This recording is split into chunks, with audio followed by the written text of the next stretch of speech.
hard thing to tell somebody, don't have any expectations coming in, because everybody does, right? Why would they come to ayahuasca? They've probably read something about it. They probably have an expectation that's going to help them heal, but they don't know what that looks like. And then they have an expectation that they're going to have all these visions, right? So you wouldn't book a trip halfway across the world to sit in a maloca in the dark and drink this stuff with a really, what at first is a bunch of strangers. You wouldn't do that if you didn't have some kind of expectation. So we tell people, look, you're going to have some expectations, but as best you can, try to put that aside, because it's not going to be what you think. You're most likely going to be surprised at what this whole process looks like. It's just outside the wheelhouse of most people's, experience. Mm-hmm. So when they come in, sometimes people are a little skeptical. They go, well, ayahuasca, plant spirit, really? And I'm like, I have no problem with you being skeptical, as long as it's balanced by open-mindedness. And You're playing a guide role, I would say, for these people that are coming to visit you. So, of course, you carry a lot of responsibility. Absolutely. Absolutely. This is why you do hear, and we've certainly had people come to our center that have done ceremonies with somebody else who didn't know what they were doing, which is insanity. To do an ayahuasca ceremony with somebody, to take them for them to place their trust in your hands. If you don't know what you're doing, you're probably a megalomaniac, or at best, you're criminally negligent.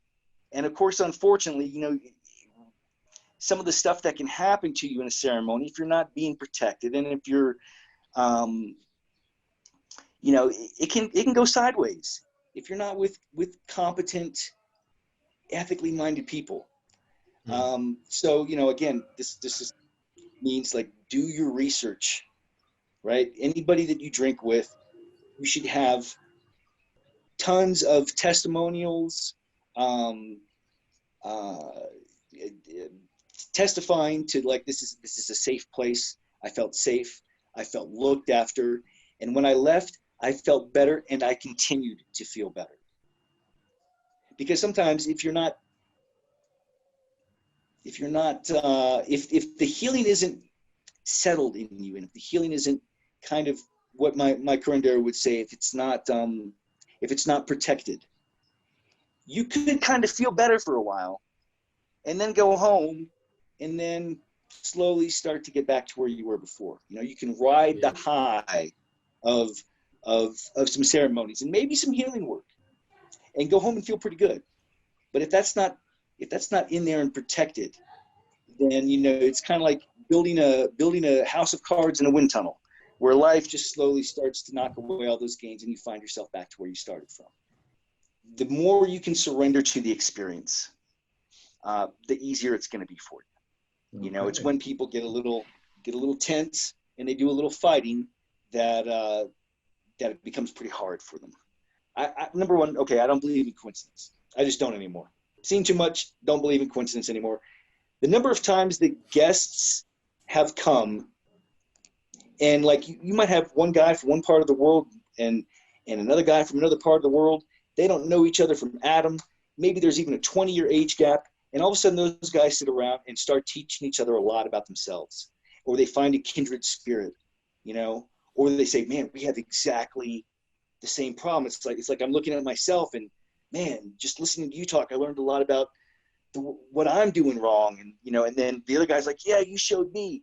So even the guests that you're there with, I count as kind of like secret staff members, that are conspiring to help you along the way a little bit.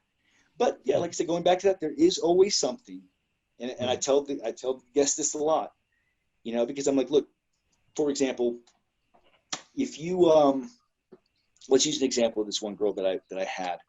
Um, she came from a pretty rich family. She'd never had to work a day in her life. And she had this voice, and you lived a pretty meaningless existence, to be quite frank. And I think she would cop to that. And just a lot of nonsense, wasting time, doing nothing important. But she'd always had this voice as a little kid. She said it was like a voice from God that's always been telling me to help people. So she came to us the first time, and we did our curandeiros did a lot of healing on her. She had a lot of stuff from her childhood. God bless her. And she's the sweetest lady. So we sent her home. She was doing great. And about a year later, she comes back out. She jumps off the truck, and I'm like, what are you doing back? And she was saying, I left and think things are better. They're really good, way better than ever. But there's still a little something. There's still a little something. And I said, all right. And very quickly, what I come to find out is that little voice that she told me, that had been telling her since she was a kid, go help people. You have the ability to do that. You go help people. He wasn't doing it. And after she left the second time, at the last day before she left, I told her, I said, the plants can only do so much because you have free will. I'm going to put my faith that I'm going to do something nice for the earth. And I'm going to have these, and I'm going to put all the earth's favorite little goodies in there that are representative of things. And I'm going to address all the ukhus. I'm going to address Pachamama, Taitinti, Pachamama the earth, Taitinti the sun. I'm going to address them and invite them to partake of this little gift. And in return, I ask for a little help with healing, or maybe I'm going to do it ritually every once in a while, just to let the earth know that I know that anything that I get is only because of her. And it puts, and of course, so the idea being, I do this for you, and would you please help me out? I'm going to put my faith that I'm going to do something nice for the earth. And I'm going to have these, and I'm going to put all the earth's favorite little goodies in there that are representative of things. And I'm going to address all the ukhus. I'm going to address Pachamama, Taitinti, Pachamama the earth, Taitinti the sun. I'm going to address them and invite them to partake of this little gift. And in return, I ask for a little help with healing, or maybe I'm going to do it ritually every once in a while, just to let the earth know that I know that anything that I get is only because of her. And it puts, and of course, so the idea being, I do this for you, and would you please?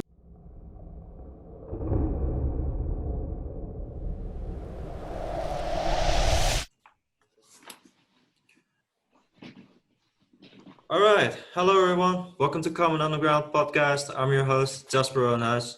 And today I'm joined by Andrew Whelpley and also my co-host, Cheers the Wit. He is here.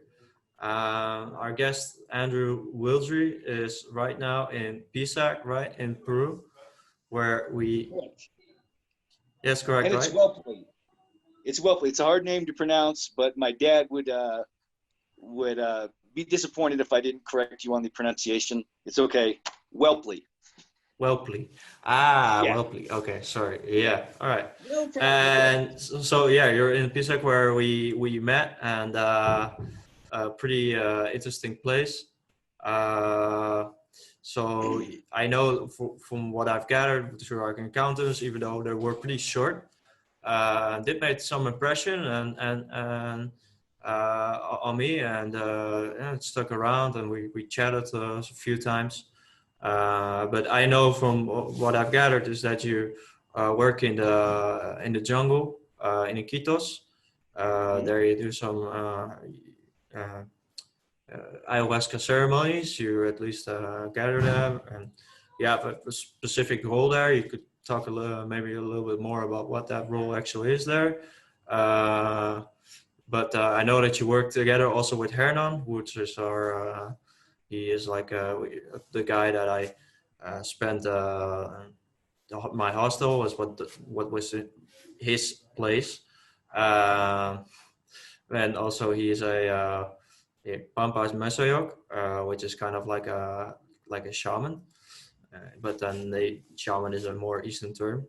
But he brings people with these Wachuma ceremonies. I never done it myself because I also have problems with my stomach. So for me, it's not a plant yet that calls me, but a lot of people do take those things there because it grows there locally as well. And so Andrew, what can you tell a little bit more about yourself? Because I also know that you were a actor before, and that made you a little bit more deep in your thinking, like maybe your whole life is an acting career. So yeah, tell me a little bit about your background, and thank you for being here, by the way. Hey, thank you for asking me on. Yeah, I'll just cover the acting thing real quick. When people find out I had an acting career, they say, "Have I seen you in anything?" And I simply say to them, I'm like, "Do I look familiar?" And they go, "No." I'm like, "Yeah, that tells you about my acting career." Acting's a little bit of it's a tricky thing to get into. It was a lot of fun while I was doing it. It taught me a lot about myself. And really, it's kind of funny because when you go to an acting class, you think you're going to learn how to act. But in reality, what they teach you, a good teacher, is actually teaching you how to reveal who you really are. So actually, you go to acting class to learn how to stop acting. The acting that you're doing with people, the acting that you do in situations and present yourself falsely, and the emotions and feelings that you hide, you're actually basically unmasking yourself. So it is kind of interesting because there are things that I learned in acting class that I actually apply to the work I do now. So that will carry over. Again, my acting career did not become what I hoped it might. I didn't work particularly hard at it. I have a lot of friends that worked a lot harder at it than I did, so I can't really blame anybody but myself as far as like that goes. But it was fun. But I found something. I found a higher calling. I came to Peru in March 2013, I think. I did 5 ceremonies with ayahuasca in Huaraz, Peru, on the Cordillera Blanca, a place called the Way Inn. And those guys were bringing in, they were putting on retreats. It was normally a bed and breakfast, and they would put on retreats once every couple months or so. And I had a wonderful experience there. That was the first time I had drank, really the first time I'd really done any entheogenic plants. So that was kind of like being thrown in the deep end, people say, but it was pretty easy for me, thankfully. It changed my life. I tell people if I had nothing but one ayahuasca ceremony, my first ayahuasca ceremony, I think my life would have been forever changed. So I did 5, and I went home and I tried to get on with my life. I tell people I went back and carried on about my business, but every quiet moment that I had, every quiet moment, there would be almost like a little voice in my ear saying, "You have to go back to the jungle. You're not done yet. You have to go back. You have to go back." It became constant. So, I tell people I'm not the smartest guy in the world, but I'm not the dumbest guy in the world. So it took about a year, and eventually one day I just said, what am I supposed to do? Am I supposed to quit my job, sell everything I own, and just buy a one-way ticket down to the jungle and just see what happens? And that same little voice just goes, "Yeah, do that." And, you would kind of think like having a moment like that, you would be like, you know, oh, it would be glorious and stuff like that. You'd be like, oh, I found my purpose.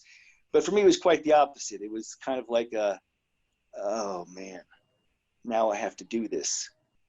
You know, I'm not going to be that guy sitting around at 80 years old saying, oh, you know, 40 years ago, I had this voice telling me to go to the jungle and I didn't listen to it. Well, I didn't want to be that guy. That was more terrifying to me than anything. So, so I quit my jobs, sold everything that I owned, and I bought a one-way ticket down to Peru with an intent to work with the medicine, be it ayahuasca or wachuma. And very quickly, I found myself working at Dreamglade, which is where I've been for the past 6 years. I'm incredibly lucky that I found a guy who is not a bullshitter. He holds himself to a high standard, a high ethical standard, and he holds everybody around to that same standard.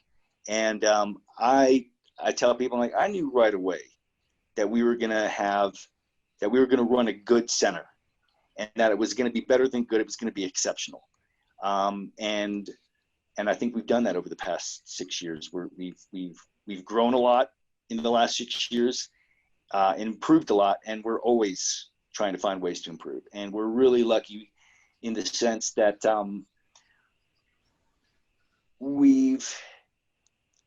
every time one curandero has left, we've had a better one step in to take their place.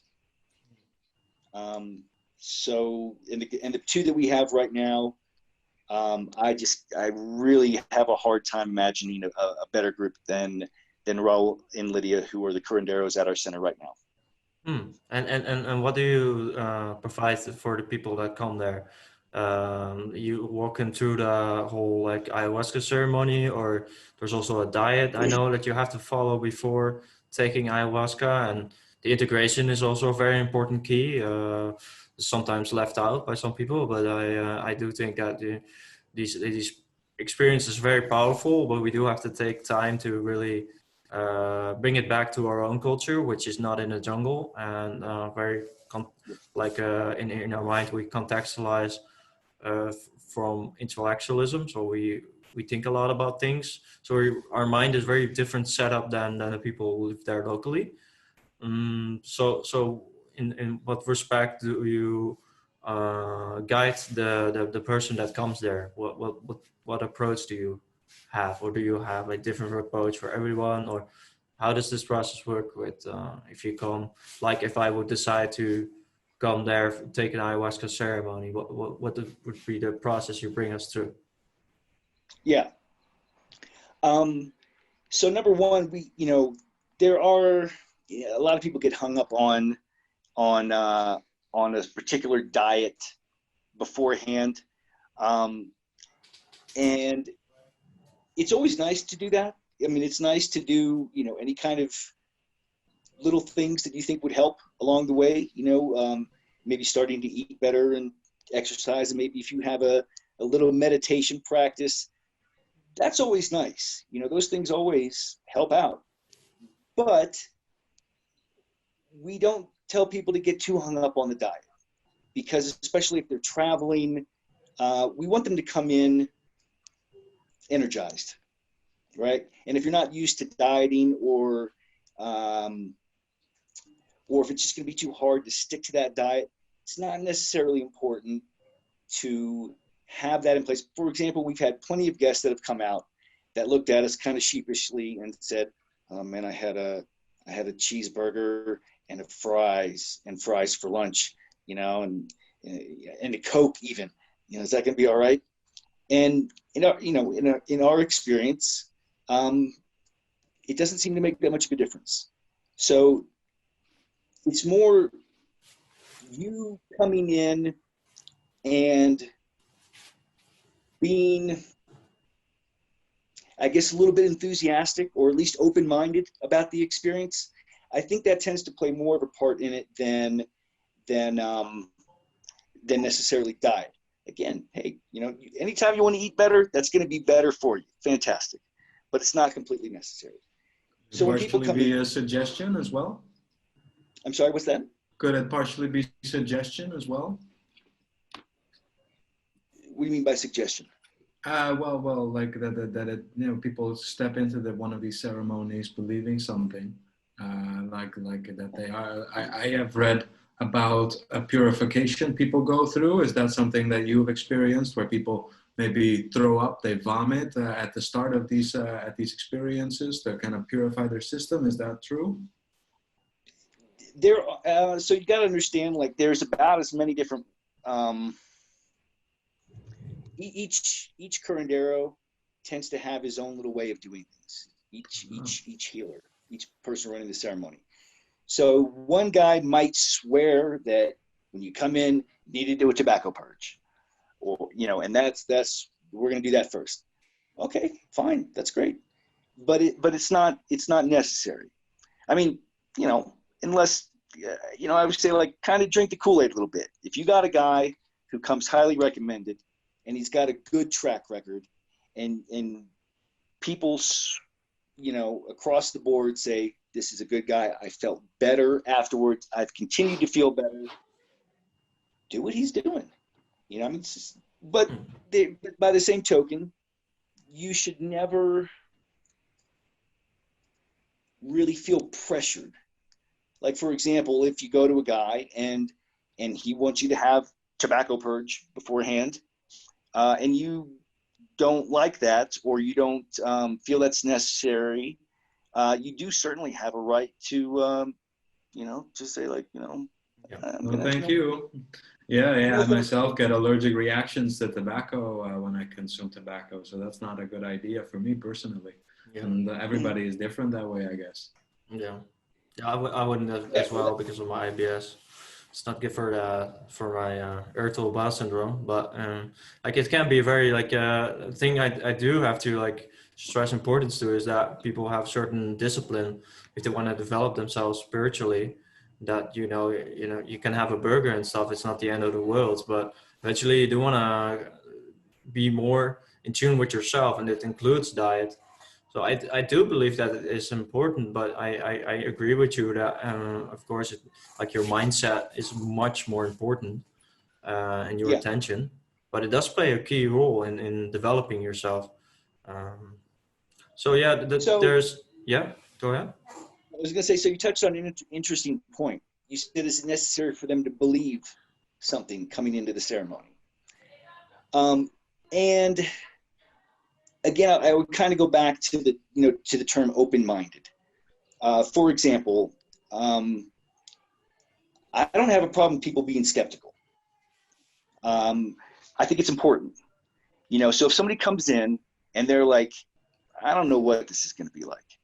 I mean, we prefer to have people come in that haven't. No expectations? Correct. Or minimal expectations. It's a hard thing to tell somebody, don't have any expectations coming in, because everybody does, right? Why would they come to ayahuasca? They've probably read something about it. They probably have an expectation that's going to help them heal, but they don't know what that looks like. And then they have an expectation that they're going to have all these visions, right? So you wouldn't book a trip halfway across the world to sit in a maloca in the dark and drink this stuff with what at first is a bunch of strangers. You wouldn't do that if you didn't have some kind of expectation. So we tell people, like, look, you're going to have some expectations, but as best you can, try to put that aside, because it's not going to be what you think. You're most likely going to be surprised at what this whole process looks like. It's just outside the wheelhouse of most people's, experience. Mm-hmm. So when they come in, sometimes people are a little skeptical. They go, well, ayahuasca, plant spirit, really? And I'm like, I have no problem with you being skeptical. As long as it's balanced by open-mindedness. If you can keep an open mind to what we're telling you, Skepticism Yeah. is fine. I Yeah. don't have a problem with it. Yeah, but In I think fact, like like I it said, has to be I would balanced rather with. you, Sorry. I would rather you be a little bit on the skeptical side rather than a little bit on the gullible side. Mm. That makes sense. Did you go Yeah. into your ceremonies with any preconceived ideas? Oh, of course. The reason why I mean, like my first ceremony, my first retreat that I went to was because of Graham Hancock. Oh, I just started getting into alternative medicines and trying to take a little bit better care of myself, because that's one thing I do have control of in this life, in my mental state. And I came across this old talk by Graham Hancock, and it was when he was much younger. That video is probably 15 years old by now, but I listened to that video, and I knew within 5 minutes, again, that same little voice popped in and said, "You're going to go do that." And of course, I was terrified. I was terrified the first time I was drinking. It's like, man, God, what if I throw up all over myself, or can't get to the bathroom, or what if all these things? What if I can't handle it? And and none of those things happened.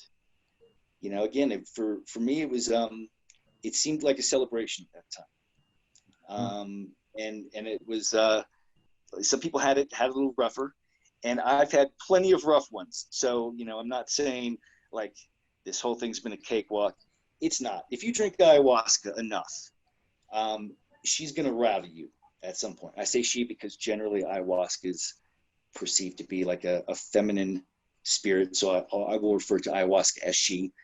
But if you drink long enough, eventually she's going to rattle your cage. She's going to knock you down. She's going to put you through your paces. So, sometimes people come in and they have like, 3 or 4 really wonderful ceremonies. I'm like, fantastic. That's great. But don't think you got a free pass on stuff, because eventually your stuff's going to come up. And that's okay, because it does to everybody. So it's okay. I also know that there's like a lot of snake symbology and tend to be a lot in ayahuasca ceremonies. And it's also connected to the female spirit, and also in Christianity with like the Eve and the temptation. But they there have it actually more as a symbol of healing. So do you have a lot of people that have this vision as well? Can you confirm it, or what do you think about it? Yeah. So going real quickly over some of the archetypal patterns, and then I'll go into how this. Okay. Yeah. So Yeah. Snakes, jaguars, plants and vines, butterflies, all different kinds of spirits can show up. I think the same ones can take different forms. I've heard about rainbow serpents and that envelop you, but don't make you afraid per se. That sounds amazing. Yeah, there's. It is interesting because you do find, like for example, the rainbow colored snake, right, or the flying snake. I mean, that's imagery that goes around the world, right? You could look at it as like the snake is kind of like a wave pattern, right, or vibrational energy, or you could look at it as kind of vine-like, or you could look at it as representation. It has probably, I would imagine, it's one of those things. It's a metaphor that can extrapolate out from itself. I mean, depending on the situation, you could look at that as a lot of different things. And it's going to be kind of what you take from it a lot of times. Sometimes you need to be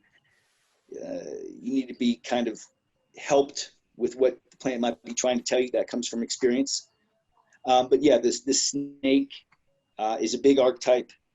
It is represented. Most of the curanderos will tell you that's the ayahuasca. Okay, hang on a minute. I got something that popped up on my screen. Okay, all right. So yeah, the snake is generally seen as a healing spirit when it comes in.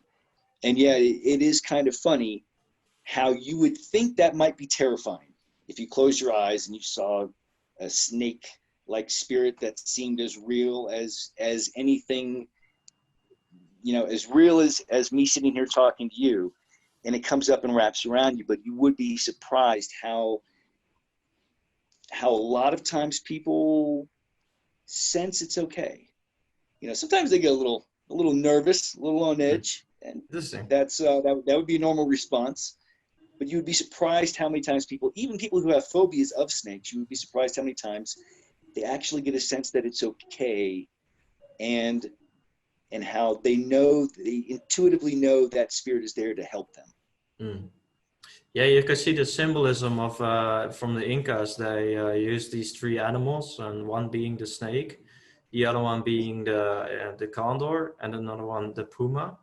And in the previous episode, one explained like with the symbology of it, the the past is connected to the snake. So for healing to occur, I guess a lot of their ceremonies is also about their past, or how does this there's also this past life regression they do with other substances like the bufo alfarius. How is it, do you see any connection with like the past and going back at some trauma or for healing to occur? Absolutely. Like you do in therapy? So to start off, first of all, I really don't know whether it's, I mean, the condor, the jaguar, and the snake, that's, you see that symbology in Chavin a lot, a region of Peru, and that is also, it's kind of representative also of the three Andean worlds. So you have, let's see if I get this right. So, okay, well, so obviously the condor would be the higher world. The puma or jaguar would be representative of this world. And then the lower world would be represented by, you know, the anaconda. And you might refer to maybe the lower world as like the, you know, the subconscious or Realm of the dead. shadow realm. Right. So, and I forgot what those are called. It's Hunan Pacha, I think, is upper world. Kai Pacha is our world, or the actual world. And then I can't remember what they call the other one. But yeah, so you have that iconography. And yeah, those are representative of the three worlds as the Andean tradition knows it. So yeah, you talked about like ancestral stuff, past like healing your past, basically. Yeah, sometimes going back to your previous lives, or maybe something that happened in your family, and to see the source, I think, and then you realize the connection to. I guess you need to have somebody who's able to administer this potion, but also have some kind of therapeutic background in order to help people address trauma. Is that something that you guys do at your center, or is that a specialized thing that's offered locally? How does that work? All right, so absolutely. So yeah, this is, and then I'll try to tie this back into ancestral stuff. So a lot of times in any, I mean, number one, you got to understand a lot of our guests, we typically serve, the clientele that we have tends to be, you know, from North America. Every once in a while we get somebody from South America, from Brazil or somewhere else, but mainly North America, Canada, Europe, and Australia and New Zealand. A lot of Australians and a lot of New Zealanders. So we do have, so you're coming from one culture into another culture, right? And it really is kind of a different world. So yeah, so number one, you have to have somebody that's, I mean, you have to have some good brew that's made ethically, that made by made by like a trustworthy person. You know, you just don't want an unsavory character. I mean, you don't want to just consume any old brew, for example. They're not all equal. And there are some people, you know, you've probably heard sometimes they put up different plants in there, one particular called Toei, that it's not necessarily a bad plant. I'll just say it's a tricky plant, especially if you're a beginner. So you want to find somebody that is making a brew without anything tricky in it like that. And again, Toei tends to be the big one. They're, you know, any ayahuasca form you read, that at some point that topic will come up. So this is where we come in. You asked about like about processing this stuff. Mm-hmm. That's where me and my boss come in. Sorry. So yeah, there's when you go to a, let's say a Shipibo curandero, he's gonna, and you're, let's say, a Westerner, right? It's gonna be very tricky for him to put things to you in a way that as a Westerner you will be logically able to understand and apply. So that's where we come in. And of course, you know, when we first started doing this, we were kind of probably out of our league. You know, I mean, in the sense that, you know, nobody who gets into doing this quite knows what they're in for. Okay? There's there's a unique set of challenges that come with working in that energetic space on that dimension. It's a very tricky game in a lot of ways. You have to be really committed to doing things the right way, and to maintain. You're playing a guide role, I would say, for these people that are coming to visit you. So, of course, you carry a lot of responsibility. Absolutely. This is why you do hear, and we've certainly had people come to our center that have done ceremonies with somebody else who didn't know what they were doing, which is insanity. You know, I mean, to do an ayahuasca ceremony with somebody, to take them for them to place their trust in your hands. If you don't know what you're doing, you're probably a megalomaniac, or at best, you're criminally negligent. And of course, unfortunately, you know, some of the stuff that can happen to you in a ceremony, if you're not being protected, and if you're, you know, it can go sideways if you're not with competent, ethically minded people. So, you know, again, this means like, do your research, right? Anybody that you drink with, you should have tons of testimonials, testifying to like, this is a safe place. I felt safe. I felt looked after. And when I left, I felt better, and I continued to feel better. Because sometimes if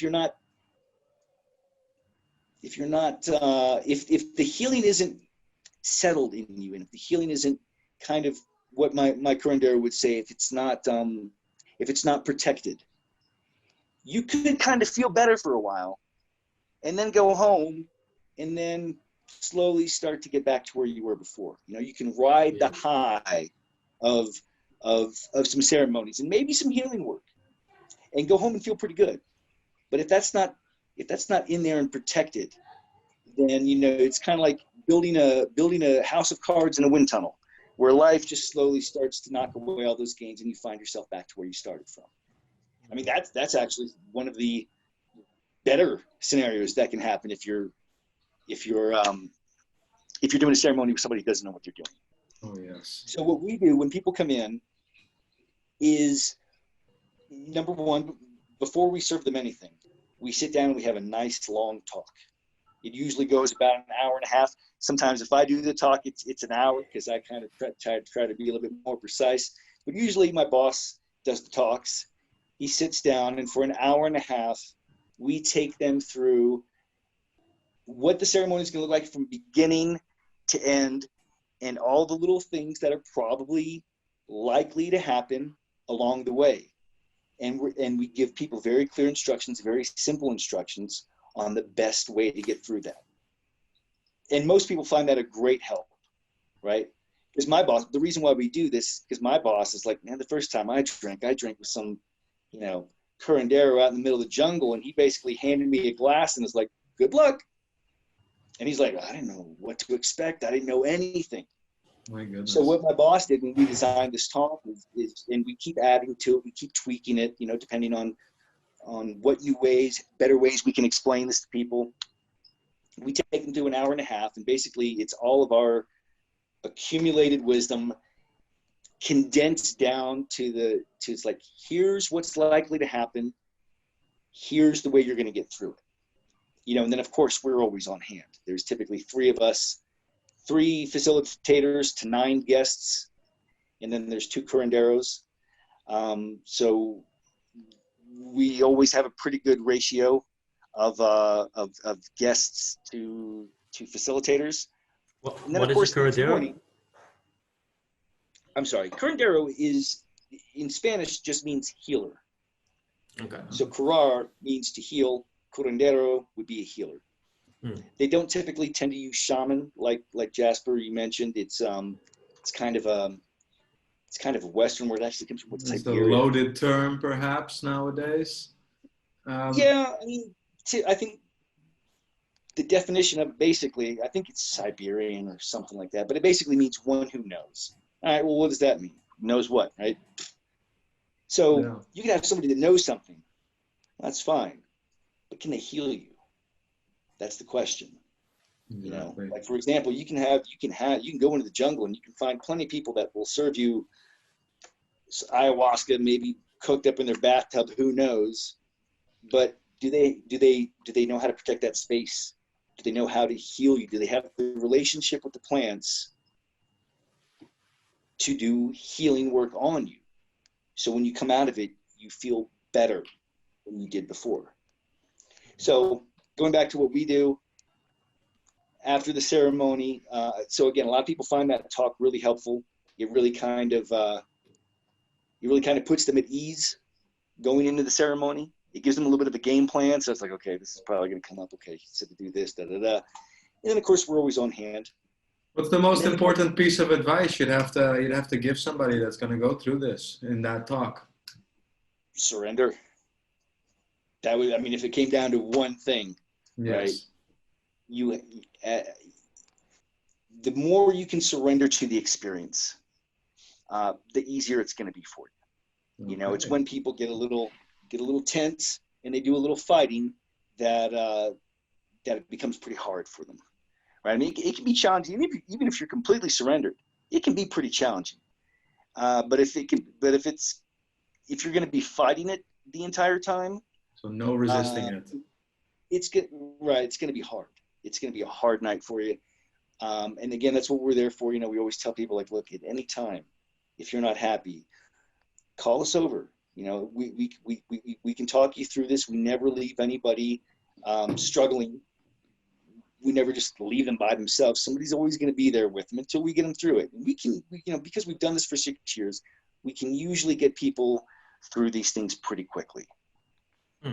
Yeah, we usually somehow have the right words, or for whatever reason, we have a reassuring way about us, or, but most people, sometimes you do need to do a little bit of fighting. You need to do a little bit of fighting to figure out that you're fighting things, most of the time you figure out you're fighting yourself, right? Most of us, most of the big problems that we have in our life is because we're fighting ourselves on some level. Yeah. Right. So it's like at some point you have to do a little bit of fighting to figure out, I'm fighting. What am I fighting? Well, you're fighting yourself, really, So it does, because it's not really clear how much of that experience is a plant spirit coming in and helping you, and how much of it is you. It's not quite clear, right? I mean, I don't care either way. You know, I mean, it can be 100% the plant. It can be 100% my own mind. It doesn't really matter to me. Yeah. The thing that matters is this thing is helping me, and it's helping other people. Could I ask, in your Whatever way personal that, experiences, you I'm said sorry, what? you said you did 5 ceremonies. Did you discover any recurring themes or consistencies in those experiences, or is each of them have been a unique experience? So at least the first 5 that I did were all pretty different. But again, I mean, having drank maybe I don't know, more than 300, between 300 and 400 times. I don't know. Wow. I don't know what my, I stopped counting after 5, you know, like Naturally. at some point it doesn't matter. Right. I'm not a numbers guy. I'm not a stats guy. I'm never going to go, oh, I drink, you know. I mean, again, I'd really have to sit down and really look at our calendar to try to even begin to figure out how many times that is. I know it's roughly between 300 and 400. So, I mean, she always has the potential to surprise you, but there are going to be some things that again, if you drink long enough, they're probably going to come up again. And there'll probably be some nights where you don't get too much, you know, you just don't get too much for whatever reason. Probably some nights where you don't get anything, or some nights where you're like, man, I feel like I've kind of done this before, you know, like, you know, is this what we're doing again tonight? That's the way that medicine works, you know. I mean, it's always going to be a little bit of a crapshoot as to what you get. So is there something called like a heroic dose that is part of ayahuasca as well, where you find a kind of increased dosage, or how does that work for you? A lot of times it's not really, the dose isn't really that important. Okay. You know, it's different like, for example, you know, mushrooms, right? You know, 5 milligrams or grams, whatever it was. What's the, you know, the Terrence McKenna thing, right? Exactly. That's what I was referring to. Yes. Yeah, you take this, you're gonna go, right? With ayahuasca, it tends to be largely her call on what's going to go on. We have had people that have drank big doses of ayahuasca. I mean, we always start people off with a nice conservative dose. You know, generally about half of a shot glass. Our brew tends to be very strong. I've drank at some other centers, and our brew is strong. So we give people a very conservative dose. And also, at least the first time out of the gate, we're going to give you a conservative dose because we want to see how you're going to respond to it. Right? There's no need to blast you off into the, you know, into the outer regions of space on your first time. It tends to be very hard for our curanderos to do effective healing work on you if you're too high or too out of it. So we want to get people, I mean, we know people come across the world and pay good money for this. So it's like, we want to get them the experience, but our goal is not to see how high we can get people. It tends to be the reverse, which is, you know, our curanderos like, I want you, I need you, if you're feeling it, I'm going to be able to do much more effective work on you. But I can't have you so high where you're just flopping around and not know where you are. If you're centered and concentrating, I can do much more effective work on you. So we try to get people in that sweet spot. And that, you know, but there are some people who, for whatever reason, they don't tend to have the big, you know, outer space. Third eye opening, like right, spiritual awakening. No, I see. Yeah, this plant more than, for example, mushrooms. Again, with mushrooms, you kind of know what to expect more or less. But with this medicine, it really does tend to have its own intelligence, in the sense that, you know, you can drink, like, for example, you can drink, like, I might be able to drink this much one night and be really out of it and flying, and incredible stuff going on. The next night, drink the same brew, drink the same amount, or even a little bit more, and get less or nothing. So there seems to be some other kind of intelligence that kind of tells you, it's like, this is how this is going to go for you. Mm-hmm. And she certainly has, you know, she can take you for a ride. It can be easy. It might be hard. Again, sometimes, every once in a while, it takes people a couple times to kind of break through. Now, that doesn't mean anything isn't happening. Okay, for example, you can drink, and you might just sit there and you know, oh, feel a little sick, boy, throw up, and like nothing. We give you a second dose, nothing. Okay, well, that doesn't necessarily mean that nothing's happening. I mean, number one, the purgative effect, what you're purging out, is going to be a lot of toxic stuff. It's going to be physical toxins. It's going to be energetic, spiritual gunk you're purging out.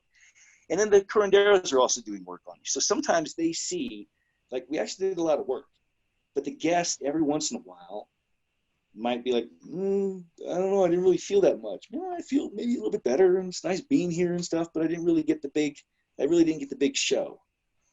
You know, and that can be difficult for people to wrap their heads around, you know, because certainly, you know, if everybody else in the room is having these wonderful experiences and you're sitting there and you're getting nothing, you might feel a little left out.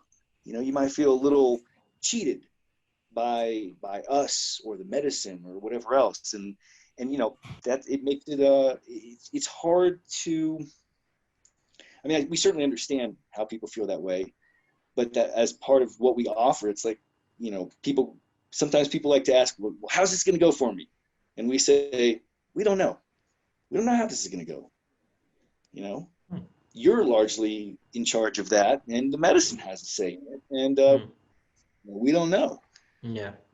So it makes it kind of a hard business model. But like I said, we have a pretty good track record of getting about 95, I'm not even going to go 98% of the people, of getting them there, and in the time that they have with us, getting them a full ayahuasca experience where they, you know, get like a little peek behind the veil, and they have one of those experiences that they're going to carry with them for the rest of their lives. And it's going to be a healing experience. It's not just going to be like, that was a fun projector slideshow image. Like, you know, these things do have an effect on you. Once you, I mean, sometimes just seeing something that is so real. How do you like to get more into the integration? Like what? Because you get this experience, and you're already, like you mentioned, that you help out with the integration, because you are, you know, we come from a different cultural background, and we come in this jungle. In the West, we're more familiar with archetypical understanding or symbology. You can see this in Christianity or in many religions, where you use a lot of symbols to represent something, and I guess this is also universal. But our Western thinking is like we're putting things into categories, but it also has a certain value doing that. So it helps organizing our mind, or certain principles in reality, and these experiments that people have with ayahuasca. You can say that they're ontological, meaning that they're real, that they're really going to a certain dimension, or that these are like archetypical subconscious projections, or maybe a combination of both, but at least that there's like more going on, and they need a certain steering. And I think it's very important what you've said, that this guidance rule that we have, I do think people should take it with a very big responsibility, especially if you're putting yourself in such a vulnerable state. It's pretty similar to what I'm doing with like my philosophy, with like teaching a child at 7 years old. You have to be very careful, like, okay, this person and their parents, they put a lot of trust in you, you know, and you get to this position that you really, you're not just responsible for your own actions, but you're also responsible for how other people and what their effect will be on, well, in this case, in the ayahuasca case, like how people reintegrate back into society and integrate all these lessons and bring them back to a mentality where, you know, in our society it's from 9 to 5, and we're pretty logical minded. So most of our conversations are pretty like maybe superficial, or at least more on the surface, and all these things you have to like get used to again. Like if you're, when I did Bufo of Various, like your whole mind opens up and you see everything. But then like later, you know, that's nice if you're living in the jungle or in Pisac. But if you're back in like the West, then it's pretty difficult to reintegrate those lessons. I would say if I would ever participate in any way in this medicine work, then I would definitely focus my emphasis on the reintegration, because I think that is very important key. What are your thoughts, Ben, on this? Because you also talked about the archetypal ceremony. Is this something related to the integration as well? Okay, so certainly we've gotten better at this, you know, as time went on. Again, you kind of step into this, and I mean, like I said, I started working at Dreamglade having only had 5 ceremonies under my belt, and a lot of times I kept quiet. I listened to what my boss was saying, because my boss is very intuitive. I listened to what the shamans were saying, and so it started to take me a while for me to really feel like, okay, here's what I know will help, right? Or let's put it this way. It took a while for me to have the confidence in myself to take on the challenge of helping the guests in that kind of way. You know, I had to learn pretty quick. So really, I think the most important thing is take everybody at their word. Right? If somebody, like, I'm not going to judge anything that anybody comes to me with. I'm just not. I'm lucky enough that through my own life experiences, and being and looking and going through my own journey with this stuff, you know, and seeing the way my mind works, seeing all the mistakes I've made in my life, and how I learned from them. I'm lucky that I had at least a little bit of experience and whatever wisdom enough to know 2 things. One, when somebody sits down with me, I'm not going to judge anything that they tell me. Anything they tell me about their personal life, you know, what they might think are horrible things that they've done. I'm not judging that person. I'm just not, because I know how they got there, or at least I have a pretty good idea of how they got there, and I don't judge them. 2, listen. People, you know, a lot of times people sit down and they talk to you and they want an answer, but you just giving them the space to do that, a lot of times you'll find out people will come up with their own answers, or they'll tell you exactly what's bothering them if you just listen. But you have to listen, you have to pay attention. Again, this is kind of an acting thing where it's like, listen to what is being said to you. And a lot of times people will tell you exactly what their stumbling block is. And then again, it's, you know, after you, I mean, I'll tell you, after a year or 2 in that Maloka, I think I'd seen pretty much every psychological problem that people come in with, you know, or at least on a day-to-day thing. I mean, we have had some ones that, like, you know, one guy that I'm thinking of in particular, I'm like, I don't know about that. I don't know what that looks like. I don't know how to get him out of that. But the other thing is, like, for example, okay, so you do see, again, like, if you attend enough ceremonies, you're going to see the same experiences, for lack of a better word, kind of pop up again and again, where people tend to have these, again, you know, archetypal type things. And you just have to understand what that is, and then formulate it for that person based on, you know, who they are. So for example, in a lot of times when you drink, one of the first things that tends to happen, again, archetypal, so it's not all the time, but a lot of times when somebody drinks and they start to come up on the medicine, fear comes up. And a lot of times it's not necessarily fear of, I drank this foul tasting medicine with a bunch of strangers in this dark Maloka in the middle of the Amazon. No, it tends to be old fear. fear that you've been carrying around for probably most of your life, but that's just always kind of been in the background. Or maybe it is very present. Maybe you're very aware of it. You know, so maybe if you're an anxious person, you might have anxiety come up. So for example, you might have a fear of death, right? Everybody kind of does on some level, right? Some of us get better with it throughout time, but there's probably always a little lingering fear of death, what that would look like. You know, or maybe you have a tremendous sensitivity to some of the atrocities that go on in the world. So maybe you have a ceremony where you drink, and then ayahuasca brings up this incredible fear. And the visions that you have are maybe, to describe some common ones, bloody skulls, decaying bodies, people with limbs ripped off, and guts splattered everywhere.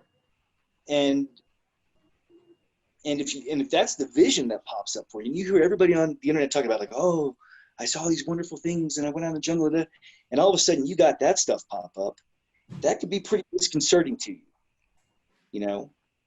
So, and somebody might come over and be like, why am I seeing these things? Why, you know, they call us over and they're like, oh, it's horrible. Da, da, da. And this goes back to the resistance thing. What you can very simply explain to somebody. And again, you have to be very compassionate when you come into that space, because you understandably they're in an altered state and they're seeing something that's very disturbing, and they don't like it, and they don't know what to do with that. Right? So you have to be very compassionate when you come into their space, very even keeled, ask them what's going on, listen to what they tell you, and then say, okay, what this is a fear. This is a fear. And again, you know, if they tell me skulls, dead bodies, I'm like, okay, well, this is probably a fear that you've had since a child, that we all have, a fear of death, a fear of being injured and ill, a fear of suffering in the world, a discontent with that. I was like, this is a representation. What ayahuasca is showing you, she's saying, this is your fear, but it doesn't get better by you avoiding it. You have to look local culture incorporate ideas around reincarnation and past lives in their beliefs as well? The Shipibos, the curanderos I work with are part of the Shipibo tribe. And the Shipibos don't really, like a soul that lives eternally through multiple people. When you bring up these these kinds of visuals, that sounds like past life memories almost. If for somebody with a certain frame of reference, maybe from the East. Right. Okay. So Raul, I asked him that one day. I'm like, do Shipibos believe in reincarnation? Yeah. And he goes, no. He goes, no, we don't really. It's not a thing, but I can see how it can be a thing. You know, he's like, I'm certainly not against it. You know, he goes, but it's just not part of our culture. Yeah, and I think also they would stay the emphasis on more on the now moment instead of like focusing on past lives, exactly, which can be part of healing, but the work has to be done here. So I think that's exactly why. You know, sometimes when people talk about sometimes people, you know, say like, oh, I saw something from my past life, but that's a past life thing. And I'm like, okay, well, why is it there then? You know, I mean, or sometimes they want to leave it in the past, or they want to absolve themselves from any responsibility from it. The unresolved karma. Well, I mean, I like to think, I mean, you know, there is the philosophy that, you know, that all these things, or all your lives, are actually happening all at the same time. Mm-hmm. Yeah. Right? Like there's no such thing as time. These things are all happening now, right? And again, or let's say, okay, so that happened in a past life. Well, there's probably a good chance you brought it into this life. So yeah, like you said, the impetus becomes to get the person to focus on, okay, you saw that as a past life thing, but what is that trying to tell you about the life that you're living now? Is there a pattern that's recurring that maybe, okay, fine, maybe it came from past life, but maybe you should take care of it in this life. because this is the only place you had to do it. You know, sometimes people, you know, there are healers, and I'm not throwing them under the bus, or I'm not saying it's bullshit. But you know, sometimes people go, oh, you need to fix something in your past life.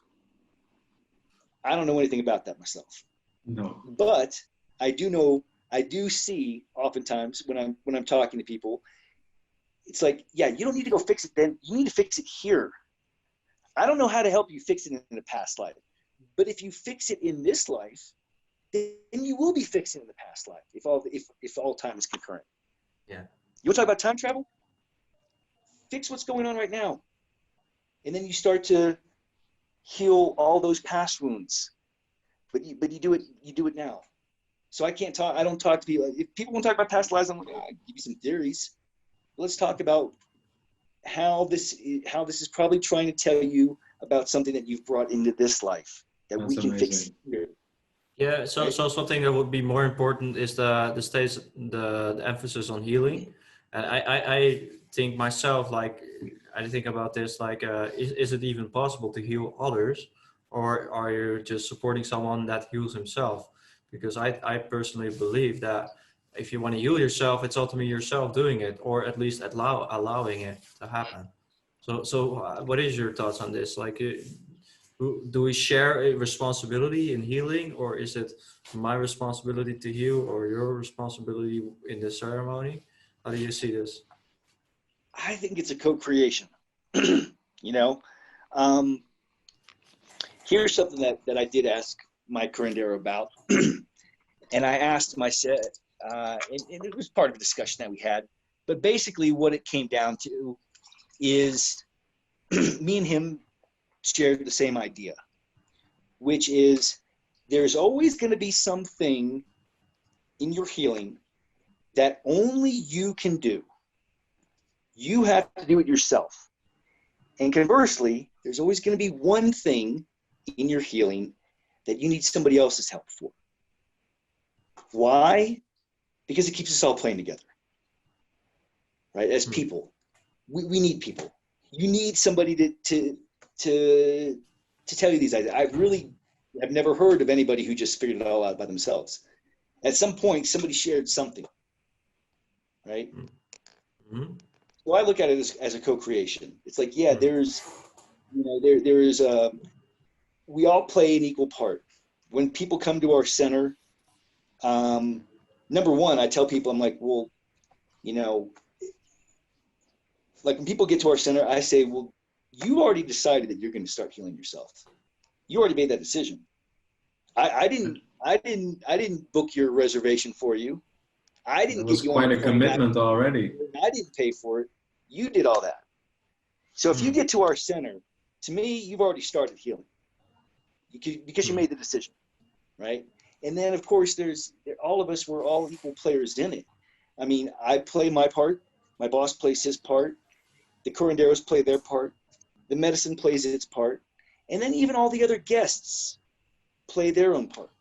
Because a lot of times we find that the guests, that it tends to be, we see a lot of times like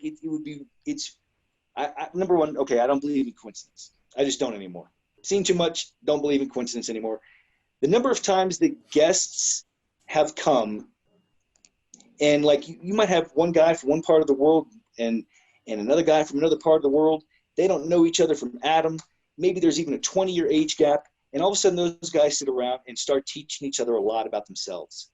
Or they find a kindred spirit, you know, or they say, man, we have exactly the same problem. It's like I'm looking at myself and, man, just listening to you talk, I learned a lot about what I'm doing wrong. And, you know, and then the other guy's like, yeah, you showed me.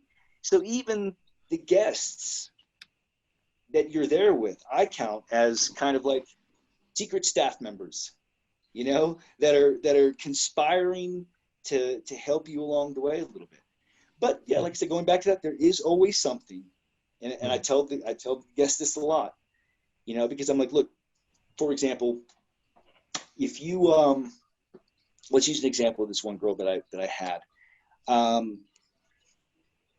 She came from a pretty rich family. She'd never had to work a day in her life. And She had this voice, and you lived a pretty meaningless existence, to be quite frank. And I think she would cop to that. And just a lot of nonsense, wasting time, doing nothing important. But she'd always had this voice as a little kid. She said it was like a voice from God that's always been telling me to help people. So she came to us the first time. And we did our Condors did a lot of healing on her. She had a lot of stuff from her childhood. God bless her. And she's the sweetest lady. So we sent her home. She was doing great. And about a year later, she comes back out. She jumps off the truck. And I'm like, what are you doing back? And she was saying, I left and think things are better. They're really good, way better than, ever. But there's still a little something. There's still a little something. And I said, all right. And very quickly, what I come to find out is that little voice that she told me that had been telling her since she was a kid, go help people. You have the ability to do that. Go help people. Wasn't doing it. And after she left the second time, at the last day before she left, I told her, I said, the plants can only do so much because you have free will. And I'm like, we've done a lot of good work here, whatever else. I'm like, but the last little bit is yours. I was like, and I'm scared that if you don't go follow that voice, if you don't go help people, because why wouldn't you want to help people? And people would love, you have it in you. And it's like, and if you had that voice since a kid, and if you're not going to follow that voice, well, then, sweetheart, the last little bit, that's you have to do that. Plants can't make you do that. So you have to take action yourself. Otherwise, you are basically just seeking experiences, which is for the enrichment of yourself. There's always going to be something you have to do. Nobody else can do it for you. It's on you. Nice. Yes, I think that ties a little bit back to what we're going to talk about in the second part, where you did a Despacho project online. And I think this is a great response to the whole situation that we're in right now. Not seeing limitations, but trying to do the best that we can. But before that, we can take a small 5-minute break. And to the viewers, think about... Sorry, Stu? Yeah, I got to go pee. I'm out. Yeah. All right. Well, to the viewers, think about maybe what do you think about the whole ayahuasca, and will it play a part in our world that we're in right now, being reestablished through the nature, finding your roots back? What do you think? Let me know in the comments, and I'll be back in a bit. All right.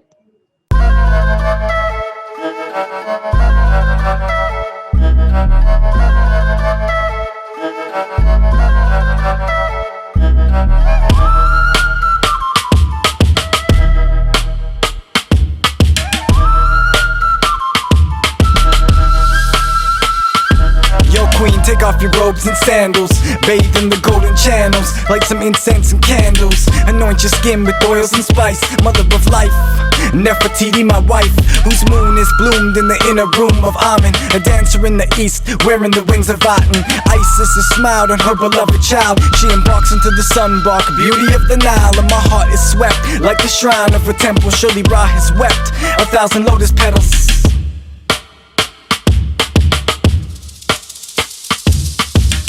Peace, peace, angel of peace be always everywhere. Breath, breath, breath, angel of breath be always everywhere. Light, light, light, angel of light be always everywhere. Earth, earth, earth, angel of earth be always everywhere. Jewel of the lotus Nile, I love to see the empress smile. Jewel of the lotus Nile, I love to see the empress smile. She's a diamond. All the places of my palace are a shrine built to you. Like the Taj Mahal, this is the silk of truth. God realized from the pure divine, like a circle drawn from a single line, an infinity of eternal bliss. The cosmic dance around the Dharma's kiss. She's the bride of Christ, Isis on a pedestal.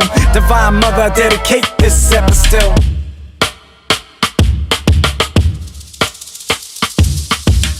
Peace, peace, angel of peace be always everywhere. Breath, breath, breath, angel of breath be always everywhere. Light, light, light, angel of light be always everywhere. Earth, earth, earth, angel of earth be always everywhere. Jewel of the lotus Nile, I love to see the Empress smile. Jewel of the Lotus Nile. I love to see the Empress smile. Jewel of the Lotus Nile.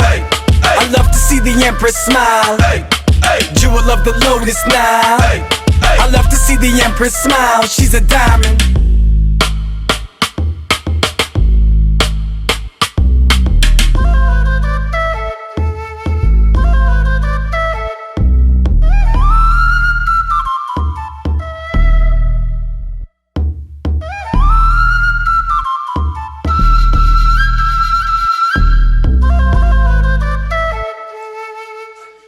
All right, hello everyone. Welcome back to the second part. In this part, we're going to talk about this Despacho project. Despacho is like an offering that the Incas used to do, and the Andean locals, they still practice this to some extent. And it's offering a despacho for an apu, for a mountain spirit. And by this, they're honoring Pachamama, the Mother Earth. And so you did a certain specific project because people cannot participate from with these ceremonies right now, which normally would go with hanan. So you took up the initiative to start up a project that people could online still participate in by viewing it and making it accessible. And I think Hernan did a very great job in explaining the whole process of doing a despacho, which is like an offering to the mountain spirits, like I said. But it's still, for us Westerners, we're so detached from like ceremonial living that we when I saw those things, even though I knew a lot of things beforehand about ceremonies and ritual, you're just a little bit like struck by it, how specific it can be done, this despacho. So yeah, what makes you get started on this despacho project? Why do you think it was so important to start this and let people get involved? And why didn't you sit in your home and complain about life? Yeah, well, the way that the project came about is I was sitting around one day and feeling pretty useless, like we probably all have done the last couple months at some point. And I just got this idea that I was going to sit down and I was going to do a meditation or meditation / prayer, whatever you want to call it. And I was just going to kind of ask for something to do. Of course, that's in alignment with spirit. And I sat down, and almost instantly, this idea came about that number one, I know for example, Hernan, our Huachumero friend, was struggling with some finances, obviously, because he basically with no people coming in, he makes no money, right? I mean, he was taking people out and doing ceremonies with them. That was his livelihood. So he was struggling. Some other friends, of course, as well. And then it became this kind of this idea of if people can't come here, we'll bring the healing to them. And I've seen in the last couple of years working with my ayahuasca maestro, Raul and Lydia, I know that distance work is a thing. It just is. In the energetic space, in the spiritual dimension, time and space don't mean anything. And Raul has some abilities to work in that space without the person even being present. He can work on you if you're halfway across the world. And then I thought about Hernan, and I'm like, well, I don't know that he does that so much, but he does the despacho ceremonies. And a friend of mine was saying that his curanderos do despacho projects or do despachos on request for people, and that they have had like amazing results. Like he's like, I had, for example, he's like, there's a group in Russia, and every couple months or so, they call us up and have us do a despacho on behalf of, this business project that they're doing, or this family member that's ill, or whatever else. And a couple weeks later, they call us back and be like, it worked. And they had really good success with it. I'm like, well, heck, I think, get her non-doing that. And I thought about what that would entail.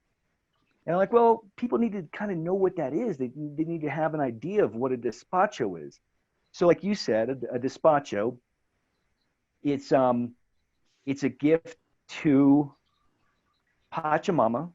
Usually they call in all the apus that are in the area, and some that are way out. So it's and the idea behind it is reciprocity, or in Quechua it's called aini. Yes. And it's basically saying, I'm going to put my faith that I'm going to do something nice for the earth, and I'm going to have these, and I'm going to put all the earth's favorite little goodies in there that are representative of things, and I'm going to address all the apus. I'm going to address Pachamama, Taitinti, Pachamama the earth, Taitinti the sun. I'm going to address them and invite them to partake of this little gift. And in return, I ask for a little help with healing, or maybe I'm going to do it ritually every once in a while, just to let the earth know that I know that anything that I get is only because of her. And it puts, and then of course, so the idea being, I do this for you, and would you please help me out? So, and I think what it does is it puts you into that, like, I think just putting yourself into that idea of reciprocity, that if I act good towards and I consciously act in a way that is beneficial to not only the earth, but to the sun around me, and to have gratitude, like, for example, without sun, we're all dead. Without the earth, we're all dead, right? Yes. Or life does, or she gives us, like, we come out of the earth, and she continuously provides for us. Gee, don't you think you should be thankful for that at some point? And I think it's this idea of, I mean, maybe it is a thing where it's just a negotiation. And maybe, because on the spirit world, you do find out in that realm, things do tend to act a lot like they do down here. That idea of as above, so below, the spirits do kind of have all these little games and deals and agreements and arguments and stuff like that we have down here on earth. They just do it on a much higher level, probably with much more intricate details, or maybe not, right? But it puts you, I think it puts you into a spirit of reciprocity. And so the idea was, well, if I can film this, really, get a professional in here to film this, and show people what that is, and explain to them what a despacho is, and explain to them, like, this is back, before they had pharmacies, this is what these people would do. If you had a relative that was sick, you would go ask the earth for healing. You would go make an offering on behalf of your sick relative, and say, look, my they're sick. Please intervene on their behalf and help them out and bring them back into health. So that's oftentimes what they would do. That was their medicine, and it was very reciprocal with all of nature. And they were calling it in. Again, they would address the apus, because each one of an apu is a mountain spirit. Each one of the mountains has its own spirit that all the indigenous people know that mountain spirit by name. And so they'll beseech all of them. Typically, I think there's like at least 7 that they call to. And there's some that are, like, for example, Apu Wamanlipa is the one that is generally considered to be kind of the I guess maybe the patron saint, you might say, of the Quero tribe. Apu Asangate is considered to be the most powerful or the highest Apu in all of Peru. So then it became like, okay, and then so if I can film this and I can get people and I can kind of let them know what this is about, maybe people would like to have Hernan do a despacho for them or for a loved one for health, healing, or happiness, and bring in a little extra money for Hernan, and to keep this knowledge alive, and to even maybe help expand it to some people that maybe wouldn't normally come down to Peru, but now maybe we give them an opportunity to learn a little bit about an indigenous culture and help out some of the indigenous healers around here that are really struggling right now. So then, of course, I thought about that, and I thought about my maestro. We're still working on getting something set up with him. We did have, so I had this idea, and there's also 3 other healers that are actually right down the street from me, and I thought about them. And I'm like, well, geez, they can do a little bit of work for somebody at a distance based on the gifts they have. And then it became, all right, well, you know what?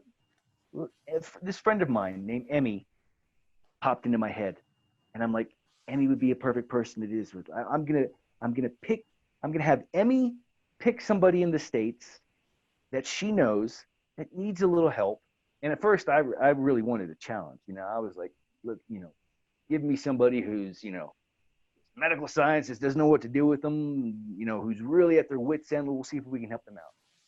And I thought about Emmy because Emmy is an actor friend of mine. She's a really great host. She's a really great on-air personality. And I thought, well, all right, maybe I could turn this into like a little documentary thing. Not necessarily like a film or like a documentary, but maybe like a calling card to show people like, hey, we're going to work on this guy, and you're going to see the results that we get with him. And then show people this is a thing, and maybe show them some people that I happen to know that can do this kind of work, and then maybe expand their mind enough to consider that this is a thing, and that they can take advantage of it. They can take advantage of people that are able to do this work at a distance. But again, I needed a kind of a calling card. So I thought, well, man, I'll have to hire a film crew in Texas to go film Emmy and whoever she chooses. I'm gonna have to coordinate all 3 of these groups. I'm going to coordinate Emmy and her friend and then the film crew. And then I started thinking like, I don't know, I have enough money to hire a film crew in Texas and coordinate all this stuff. It's like, how am I going to do this? So I thought, you know what, I'm going to sit back down. I'm going to meditate. And I'm going to ask that all this be made a little bit easier for me, right? Because I was like, oh, God, this is looking pretty complicated. Sat back down again, and I prayed, and I said, I think I need this to be a little bit simpler. Get up from the meditation, go check my phone. It's a message from Emmy, and she goes, hey, I love the idea, and you know what? I got the perfect person, my husband. And you know what? I happen to have a camera, professional camera, and some lighting equipment, and I could do all the filming for you. And I was like, well, hell, that just worked out perfectly, didn't it? Now I don't have to hire a film crew. Now I don't have to coordinate 3 different groups of people because they live in the same house together. And I was like, okay, well, this is just coming together too. It was like, well, now I got to do this. So the first part we did. So it turns out that the person that she chose was actually, Spirit kind of conspired to help modify my expectations and not getting me into something too deep right off the bat. Because I was thinking like, we need to get somebody who's like, 4th stage bone cancer, and we're gonna work on them, and they've given up, but we're gonna work on them. And I think I thought maybe it occurred to me afterwards that I'm like, I think maybe that wasn't necessarily the right way to go. So I think the person that was presented to me was maybe the perfect person for this project, because he's a little skeptical, which I'm fine with. Again, because I wouldn't want somebody that was like too, healing and that's going to be like, that's going to be making things up in their head or wanting things to happen that maybe didn't necessarily happen, and maybe might even lie on our behalf, right, to help us out. So this guy's a little skeptical, right? He's like, hey man, and he didn't have, it wasn't, you know, struggling with some of the stuff that we all struggle with, but he was kind of up against couldn't get over that little hump, right? And so again, I think he was just kind of the perfect person, that he was skeptical, and he didn't have anything that was where he was so far gone that nobody was going to be able to help him, right? So somebody that we could help get over that little hump that they just can't get past themselves. So we started with Hernan, and I told, and so Hernan did a despacho on his behalf, and so the Despacho Project actually serves two purposes. One, I thought, well, we're gonna shoot this because Hernan is doing this for our guy in the States. But also, if I have a standalone project for him, again, it's a way for me to create a calling card for Hernan, and hopefully drive some people to him that, you know, are looking for a little bit extra health and healing in their life. And it's right around Christmas time, so I think this is I was like, this would be great to kind of tell people, here's a consciously minded gift that is not only going to help Hernan, it's going to keep this tradition alive, and it's going to be good for you and whoever you do it for, right? It's like it's a win-win-win. Yeah, I think that's that was perfect. Sorry, Ed, go ahead, Drew. No, go ahead. I think it's a perfect example of how people can react to this whole situation. Like a lot of people, they sit back and complain, and they're avoiding their responsibilities. But this really shows that we can make a difference. And I think and that's also where my podcast is about. I try to create a common ground, or at least find each other in a common ground. So we want to create a change, but if we want to make the correct change, then we have to let everyone participate. So yeah, it's very. We need to make connections between people, and if you are able to bring the healing to the people, I think that's a really, really beautiful thing to strive for. And I wanted to ask, these despachos, what are the key features of one of these ceremonies? Do they include music or traditional garb? How does these ceremonies, how do they look generally? So there tends to be, you might describe it as like a buffet for Mother Earth, in a way. So it's typically made out of everything signifies something, and typically they do tend to use a little bit of all the different kind of grains around here, like corn, wheat, that are symbolic of prosperity, because obviously if you're going to have if you have a good corn harvest, you're going to be okay, right? Yes. So it's a little bit of that, it's a little bit of giving back to the earth. And this is, again, this kind of ties into a lot of world religions, the idea of sacrifice, where it's like you're going to give a little bit of something back, So there are a couple key components. Coca leaves are always in there.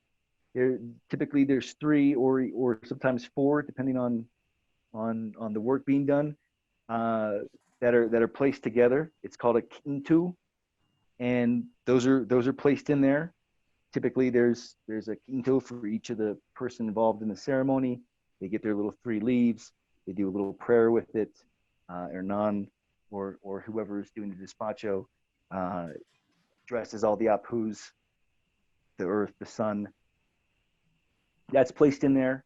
Hernan likes to say it's like incense is very important. When it smokes, there's that connection to kind of like smoke isn't quite material and it's not quite spiritual. It's like that go-between. So it's like incense is very important. Alpaca fat. Oddly enough, those pachos, typically there's a little chunk of alpaca fat in there. And I think it's probably because alpacas are very intimately connected to the mountains. I don't think there's a better animal suited to the vegetation and the steepness. They're maybe the only animal that's perfectly suited to that condition in the mountains. So something about alpaca fat. Typically, there's some sweets in there. There's different kinds of cookies or whatever else. Yeah, And candy. Candy, yeah. And and certainly, and it's funny because some people go like, why would people put cookies in, as an offering to Mother Earth? It's made with all this sugar and crap. So it's like, I don't know, man. I don't know. I mean, I got some theories, but that's a different talk. Hmm. It's about the energy that you attach to those cookies, right? If you turn it into a gift and you imbue it with intention, it becomes a whole other object altogether. Exactly. And hey, you know what? Maybe that cookie might save your life. If you were starving, you would eat those cookies. But again, that's a different thing. So each one of these there are different little things that go into the despacho. There are different little things in there that represent the connection to the stars. Again, like coca leaves. So each one of these little things are symbolic, right? They represent something. Typically, a lot of times, Hernan puts animal crackers in there, and the animal crackers represent a little prayer for the health and well-being of pets and animals and livestock that you have in your house or in your fields, right? So it's funny. The little animal cracker goes in there and he's like, "This is for the pets." He goes, "Because it's good to have animals around your house. Like you bring good energy in. Dogs, cats, pigs, guinea pigs, chickens. It's like it's just a good energy to have around." So, and again, all these things are doing what? They're reminding you of all these things. When you put down the animal cracker, you're saying you're that's a way of you sending love out to your pets and saying, "Man, that's right. I got to remember to be thankful for my pets. I have to remember to be thankful for any grain that comes out of the ground that feeds me and supports my pet. I should be thankful for that." So it's also working on you on a subconscious level. Because I always like to say it's like you're doing it for them, but you're also doing it for you. Right? That's what any prayer is. You're asking them, but you're also asking yourself, and you're putting, or like any intention that you have. Like, yeah, it's going out there in the world, but who's it really for? It's really for you to remember, this is what I got to be doing. This is what I'm doing here. This is my intention. This is my goal. This is what I have to work towards. This is what I have to be conscientious of. So it's also for you. So it serves two purposes. And again, I think it's just kind of bringing you back in reciprocity with life, nature, earth. Yeah. So yeah, those are, and then typically the despacho is either burned or buried, depending on the apu. So you might go to one apu, and the apu's like, yeah, burn it, right? And it typically Hernan receives these messages. But like, for example, we went out to this one place and he goes, "Oh, we're burying it." And I said, "Hernan, how can we burn it sometimes and we bury it the others?" And he goes, "Well, this mountain doesn't like fire. It's very dry up here. It tends to not get a lot of rain. So it doesn't want any fire up here. So it's like, so we bury it." And I was like, "Well, that makes perfect sense, actually, But yeah, he gets different little messages. So there is the apus have their little personality things. Yeah. Eventually it turns to dust. Yeah, well, they just have different personalities, just like we do. Some people, one apu might like things one way. One apu is like, okay, this I can do without, but yeah, some similarities and some differences. They all have their personalities. Yeah, and they rule over different aspects as well, right? Like some are connected to the moon, and some are like the Rainbow Mountain is a very famous one. Don't know the Kintu name or the Apu name for it, but there's multiple ones, and some they have like these structures on them, these ancient ruins, like in Pisac where we met. So there's also like people building, especially temples close to where rivers are at, and also with a high mountain. It's always this combination, the male and the female. But I know that some apus are also connected to being female as well. So it's very interesting. Like for us Westerners, we're not really familiar with all these things, but actually they have such a different relationship with nature, and they respect really like the apu as a person, and they engage it in this way, but not physically where we talk with each other maybe, but there's certainly some, and I, through my own experience, have definitely felt the presence of the apus. And once you're there, you get initiated a little bit, like you get familiar what these energies are, and you establish your own relationship with these apus. But I do think, and I had one story when I was really sad during PSAC, because I was dealing with some relationship issues, and yeah, I was really sad and wanted to write some poetry. And then there was like a street dog coming to me, and he puts his head against my heart. And you can just like feel the love that the dog gave me, like to give me some, you know, to make me feel a little bit better. But this, I like in the Cosmovision, they tell about that they communicate, these apples communicate not necessarily directly with you, but it can also, like, certain animals are connected to certain apus as well, right? Do you have the... Yeah, I don't see why not. You know, animals have their own crazy little ways of working, and sometimes, yeah, like for example, you know, they'll show up at just the right moment. Well, they'll do something that'll make you go, wow, that was really interesting. And you know, and again, I mean, the way I look at all these things is like it's also interconnected. It's kind of fun to think about, but it's also at some point you just go, man, I don't know. But could the apus send the message to? Sure, I don't see why not. Not to know. I also don't think that we need exactly explain everything. We can surrender to it as well. Yeah, you know, that's funny. It that brings up a little funny joke. I like to tell the guests. It's what I tell the guests a lot of time, you know, because a lot of times the guests they're very detail oriented, you know, or they want to know the scientific, how does this work, right? So especially with something like ayahuasca, every once in a while they come up to me and they go, Drew, what is ayahuasca? And I'm like, I have no idea, quite frankly. You know, I mean, I could sit here and tell you what the curanderos tell you, what's the plant spirit. It comes and it works on you energetically. Okay, fine. But how much of that, again, but like I said before, how much of that is you, whatever.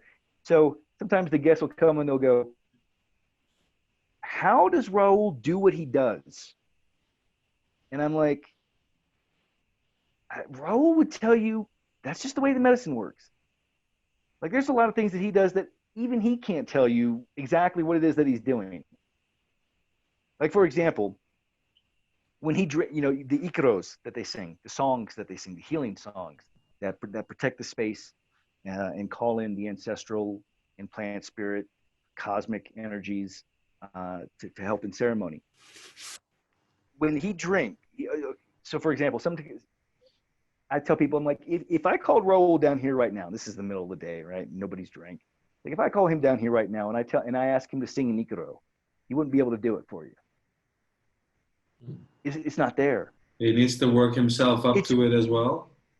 No, when he drinks, he says the songs come down from above into him, and he starts singing. He's like, I don't think about it. He's like, I'm aware of what's going on, but the words that are coming out that are kind of different every time. That it's kind of like jazz in the sense that, like, you know, he has to protect the one thing. He sees something over here, so okay, he's got to take care of that, and so the songs are always different. But it's funny that he goes, yeah, I can't sing an Iquito. Right now I wouldn't be able to sing an Iquito for you. Where do the Iquitos come from? He goes, they come from up there. Well, how do you do what you do? And he goes, that's just the medicine. So it is kind of funny, like you said, it's like he doesn't need to necessarily know how every little thing happens. He just needs to know that it works.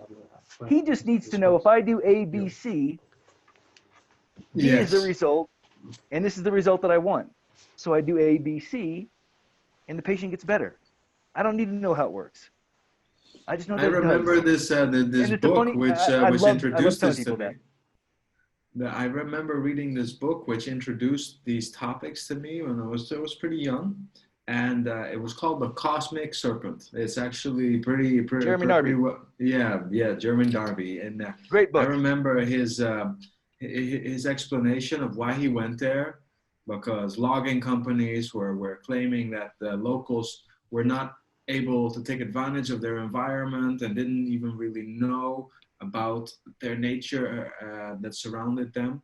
He went there to prove that they actually were very in touch with their surroundings. But when he was interviewing them, what kind of struck me was that these healers were not really able to explain how they got their knowledge. They just continue to refer to ayahuasca taught me, and he was Well, that trying was to the push answer. them. Yeah, right. It's not like That was the like my answer. It's just he grandfather wasn't really didn't tell me. It was no. right. I went and I had my own sessions, and I came out of them with knowledge. Yeah, yeah. It's like they gave you the answer. It's just most scientists aren't willing to accept it. Yeah, that's true. That's really true. All right, let's end it there. I think that's a beautiful ending. Is Okay, there? did we cover everything that we wanted? Yeah, I think that we went the first part over the the ayahuasca retreat. The second part was more on the Despacho project. Well, how do we find you, Andrew? If we want to do a little bit more research on your project, yeah. Well, we're kind of in a holding pattern right now because the guy that we're working with has been slammed at work. So my last three distance healers haven't quite got around to it yet. There's a lot of editing that needs to take place. I got some footage I got to sift through and fill in the part. Like I said, this is I haven't really done.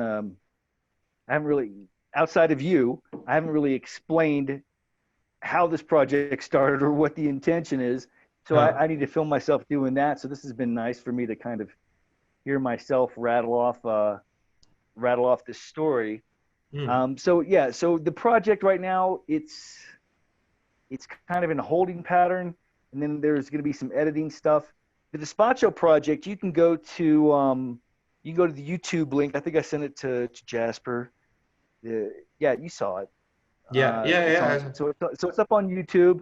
Yeah, You can reach. And I don't know whether it's abundantly clear. I might have to go back and look and see if I have a connection from the YouTube link to the way to contact Hernan. I may or may not. Now that reminds me, I have to go back. But yeah. So there's right now. I will put in the links in the description so people can check it out. Fantastic, man. And if you want to say something else right now, like to add to the whole conversation, then go ahead. Close things up. Man, no, not really. Like probably most people, I don't really push people to do this work if it's not something that that they see value in.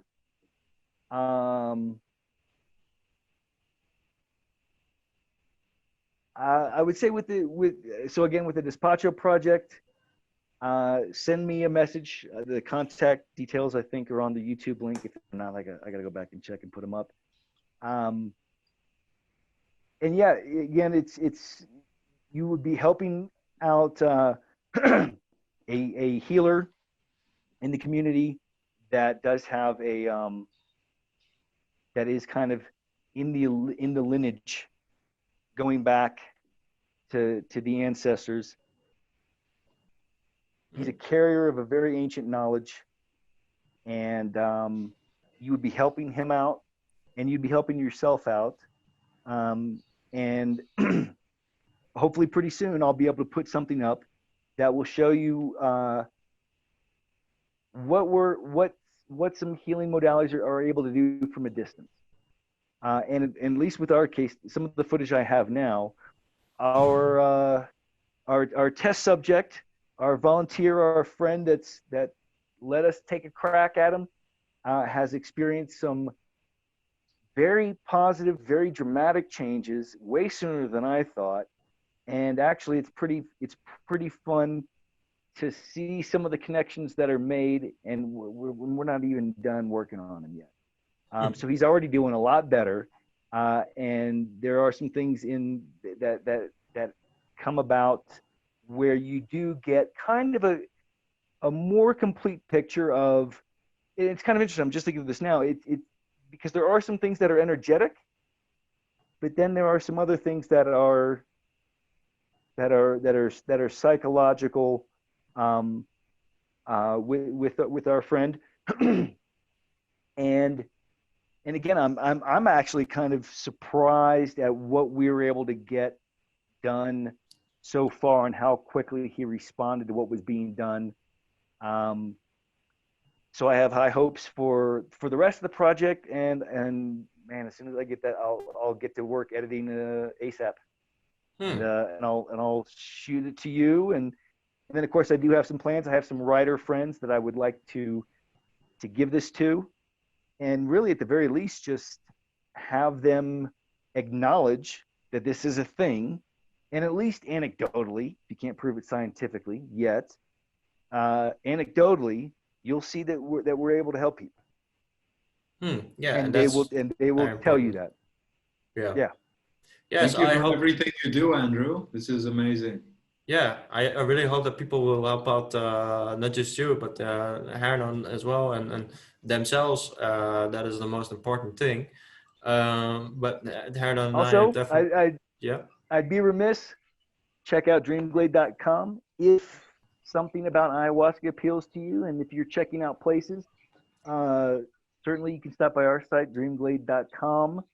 But there are a lot of centers. I would just encourage you, do your due diligence, read a lot of reviews from independent sources, any plant medicine that you work with.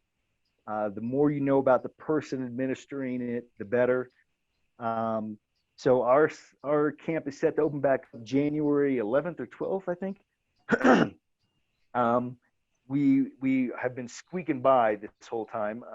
We did a fundraiser. We had a lot of our former guests come to our aid and help us get through this lockdown period by the skin of our teeth. We were able to keep our entire staff on at reduced wages, but we were able to ride it out for this entire time. We're set to open back up, and yeah, check us out. You know, maybe you'll find something that resonates with us, maybe not. But you know, if you like anything that I've said here, you like me, you like anything that I've said about our place, at least check the website out if ayahuasca interests you. Wishing you all the best. Thank you for Yeah. providing access to this amazing knowledge and healing. Yes. Well, yeah, man, I appreciate you bringing me on, Jasper. It was good to talk to you again, man. I'm glad Yeah, we no problem. kept in touch. You know, I'll No tell you problem. guys something. For those of you that don't know, the moment I met Jasper, I knew there was something special about this kid. So I'm 49 right now. I'm way older than you are. But I'll tell you what, man. If I had your intellect, Jasper, and your awareness at that age, man, I don't know where I'd be right now. I'd be a lot farther along than I am now. Thank So I'm you. looking forward to you doing great things. You're an interesting cat with with a lot of smarts and a lot of knowledge. And Thank you. I wish you continued success with this podcast, man. Thank you all. Thank you. Really, yeah, that's heartfelt. But I do have to say that I have a lot of work to be done on myself. I'm not perfect. We all But, do. Yeah. Yeah, and I try like this podcast really from a genuine intent that I really want to make a difference. Like it's not like I like to presentate myself.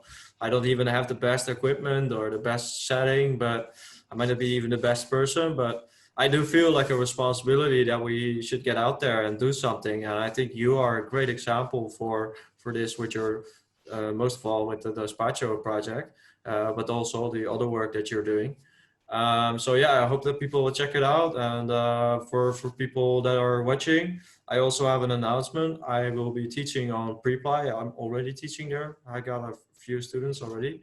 It's been very good. Now officially a philosophy teacher, something I wanted to do for a very, very long time. So if you want to get some lessons with me, I'm not that expensive right now. So maybe if I get more popular, then it'll be more expensive. No, I'm just kidding. But I do have to set some limits. Money is always a thing. Yeah, so if you feel like for checking me out, and also started a Discord channel. So if people want to chat with each other, talk about things that we discussed in the podcast or other stuff, welcome to join there. And if I have some free time, I will come on, and maybe Cheered is there, or some of people that are on a podcast, or just other people, some friends of ours. It can be anyone. But I hope that at least it can be a spot where we can find a common ground. And I already see a lot of beautiful people doing similar things with finding a common ground. So thank you again for your time, Andrew. And also thank you, Cheered, for being here. I was a little bit worried you wouldn't be in time, but glad you're here as well. And to the viewers, thank you for watching, and hope to see you in the next episode. And Andrew will definitely do some more in the future, because I think the platform right now is still a little short, but eventually when I have more of my own location and I can really settle down and take the time, then we can have longer discussions, and we can go deeper in certain experiences that people had with these medicines. You've already brought up some beautiful examples. So yeah, we'll definitely see you in the future, and take care, guys, and ciao. Ciao. Ciao, guys. Thank you.